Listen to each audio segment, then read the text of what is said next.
రానా నేరం ఆరోపించబడ్డ నా క్లయింట్ అయిన మిస్టర్ రాకేష్ కి మరియు చచ్చిపోయిన కాల్ సెంటర్ అమ్మాయి శిల్పకి ఫ్రెండ్షిప్ ఉన్నది నిజం.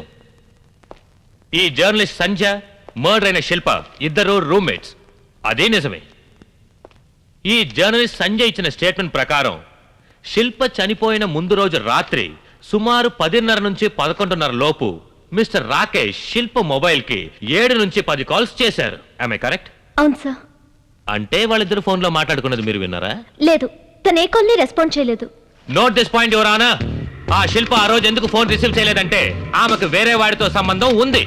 ఆ విషయాన్ని ఎక్కడి రాకేష్ అడుగుతాడన్న ఒకే ఒక భయంతో ఆమె ఫోన్ రిసీవ్ చేయలేదు. అందుకోసమే ఈ రాకేష్ ఆమెను డైరెక్ట్ గా మీట్ అయ్యి ఆమెతో ఈ విషయాలన్నీ మాట్లాడడానికి తిన్నగా అపార్ట్మెంట్ కి వెళ్ళాడు. ఆ రాకేష్ శిల్పతో వెళ్ళింది నిజమేనా? అవును, వాళ్ళిద్దరూ కలిసే వెళ్ళారు. మళ్ళీ వాళ్ళిద్దరూ తిరిగి రావడం మీరు చూసారా? లేదు సార్, నేను రాత్రి 1 గంట వరకు వెయిట్ చేసి పడుకుండిపోయాను. Note this point your honour. అదే రాత్రి రాకేష్ గారు శిల్పని రెస్టారెంట్ కి తీసుకెళ్లి మళ్ళీ రాత్రి 1:30కి డ్రాప్ చేసింది నిజం.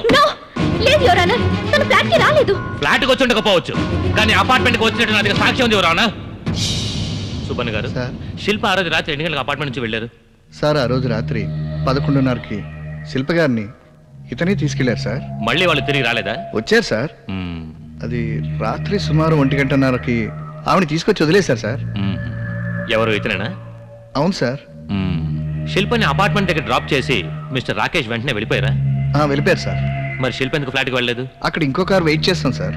రాకేష్ గారు శిల్ప గారిని వదిలిన తర్వాత శిల్ప గారు ఆ వెయిట్ చేస్తున్న కారు ఎక్కి వెళ్ళిపోయారు సార్. ఆ తీసుకెళ్లిన వ్యక్తిని ఇంతకు ముందు మీరు ఎప్పుడన్నా చూసారా?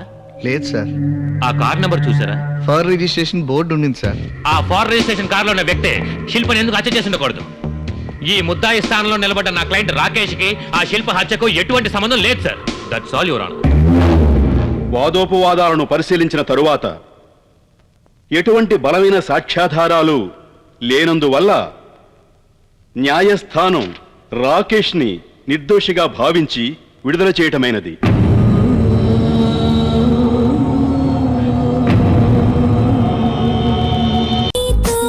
ఏదో అందామనిపిస్తోంది.